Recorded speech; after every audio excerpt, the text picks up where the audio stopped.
His wife, Atlanta Good Robeson, was an outstanding revolutionary Marxist Pan-African, like her great husband, the legendary Paul Robeson. Atlanta was born on December 15, 1896. She was known as Essie, you call her Essie. At 16, she enrolled in a domestic science program at the University of Illinois on a full scholarship. She transferred to Teacher College at Columbia University in New York. She graduated with a Bachelor of Science degree in chemistry in 1920.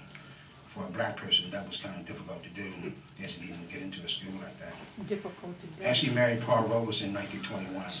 She published her first book, The Biography of Paul Robeson, Negro, in 1930. Robeson enrolled in London University from 1933 to 1935. She specialized in anthropology with a focus on colonizing black people of the world. She graduated from London School of Economics in 1937.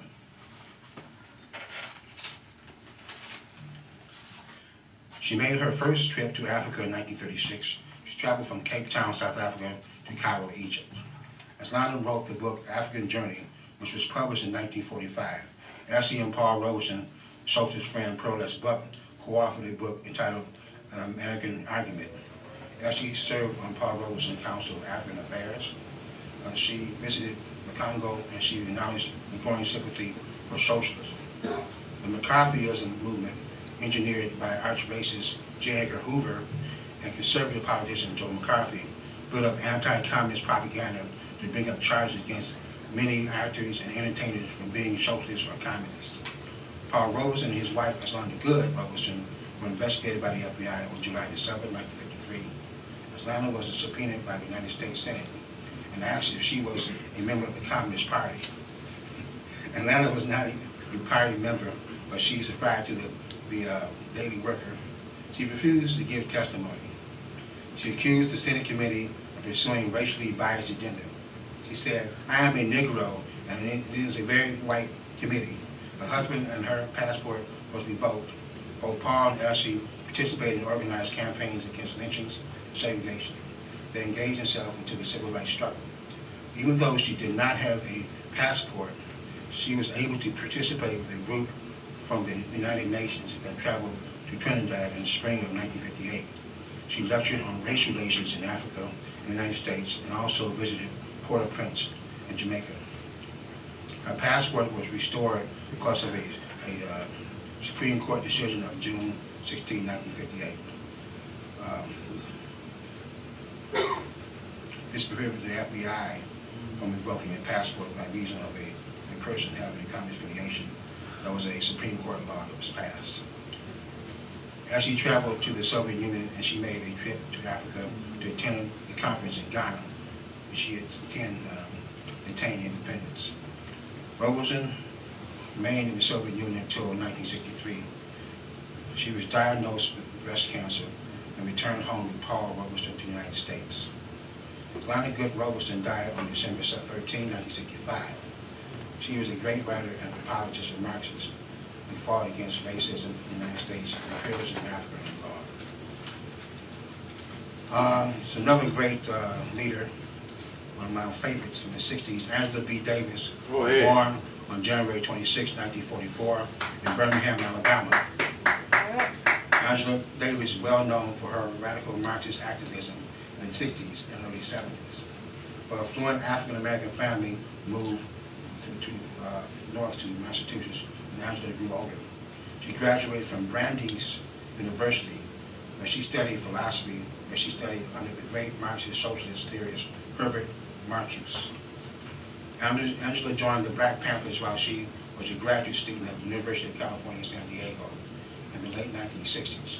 She also joined the Shade of the Moon Club, an all-black branch of the Communist Party.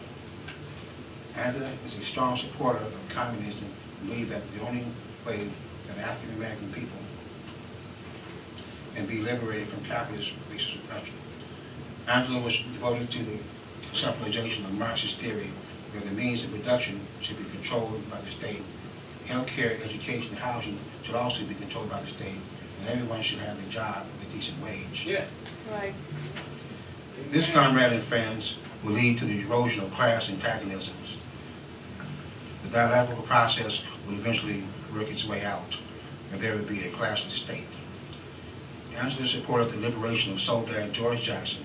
Jackson was the field marshal of the Black Panther Party. Go ahead. Say it. George and his Soldat brother, John W. Clutchett, Frito Domingo, were brought up on charges of first-degree murder. A prison guard was killed after several African-American inmates were murdered when they were in a fight with another guard. I remember this when I was a kid, and I became a big fan of George Jackson, even upon his death. In August of 1970, an escape attempt was made. A large number of people were killed. Angela was brought up on charges of murder for a part in the event.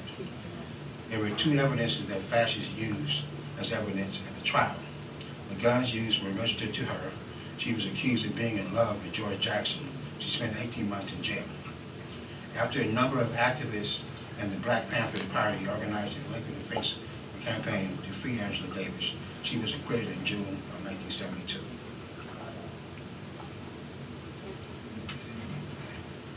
It was a great day.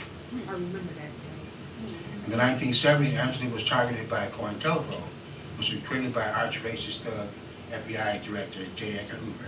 A counterintelligence program that coordinated investigation, disrupted communist, imperialist, social justice, nationalist, and Pan-African organization. 85% of the COINTELPRO resources was used to infiltrate, disrupt, marginalize, and subvert groups that the government deemed subversive. People like the great Malcolm X, John Lennon, Yoko Ono, Viola Luiso, Rap Brown were just a few activists and revolutionaries that were targeted by COINTELPRO.